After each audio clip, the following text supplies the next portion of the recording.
तरफ आकर्षित करने के लिए किया जाए? देखिए, ये तो कोई राजनीतिक विजिट तो है नहीं। चैत्य भूमि में आना ये मेरे लिए एक अपने आदर्श पुरुष बाबा साहब अम्बेडकर को मेरा तरफ से नमन करने के लिए मैं आया हूँ। ये कोई राजनीतिक विषय नहीं है, राजनीतिक विजिट तो है नहीं।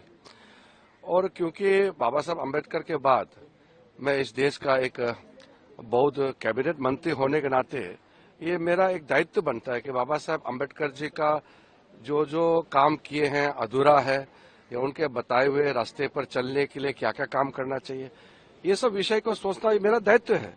क्योंकि मैं ही अकेला इस देश का बहुत कैबिनेट मंत्री है, तो मैं नहीं सोचूंगा तो फिर कौन सोचेगा। भारत सरकार में कैबिनेट में बैठ करके हम लोग काम करते हैं। तो प्रधानमंत्री मोदी जी के वजह से आज एक बौद्ध को इस देश का लॉ मिनिस्टर बनाया, फिर इस देश का अल्पसंख्यक मंत्रालय का मंत्री बनाया, फिर पार्लियामेंट्री अफेयर्स का मंत्री बनाया। तो मेरे ऊपर में इतना बड़ा दायित्व है, तो काम तो करना है।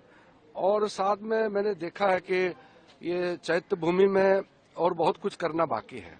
प्रधानमंत्री ने 5 तीर्थ स्थल डिक्लेयर जो किया है, जिसमें काम चल रहा है, वो बाबा साहब जी का जन्मभूमि से लेकर के उसका महापरिनिर्वाण तक का, बीच में शिक्षा भूमि है, दीक्षा भूमि है, जितने भी जगह को डेवलप करने के लिए जो प्रोजेक्ट चल रहा है उसका भी और अच्छी तरह से कैसा हो, इसका भी हम बिल्कुल रिव्यू लेंगे। साथ साथ में महाराष्ट्र के अंदर में और देश भर में बाबा साहब के काम से जुड़े हुए जितना भी भूमि है, जितना भी और स्थल है, उसको भी सहायता देने के लिए मैं अभी एक रिव्यू ले रहा हूँ।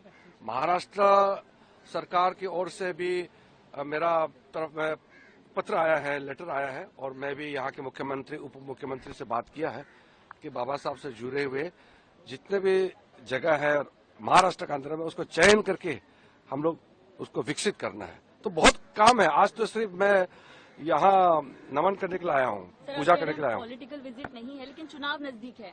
आप लोगों की क्या तैयारी, भाजपा की क्या तैयारी हो चुकी है महाराष्ट्र में? चुनाव तो हर 5 साल में होते ही है, तो मैं तो चैत्य भूमि में आकर के राजनीति का बात नहीं करना चाहता हूँ, लेकिन इतना जरूर कहूंगा कि बाबा साहब अम्बेडकर को जिन लोगों ने इंसल्ट किया, जिन लोगों ने ह्यूमिलेशन किया, जिन लोगों ने बाबा साहब को अनटचेबल बनाया, रिजेक्ट किया, बाबा साहब को हराया, उसको भी मैं एक पॉलिटिकली इसका जवाब देना चाहता हूं और इसका बदला भी लूंगा हम लोग।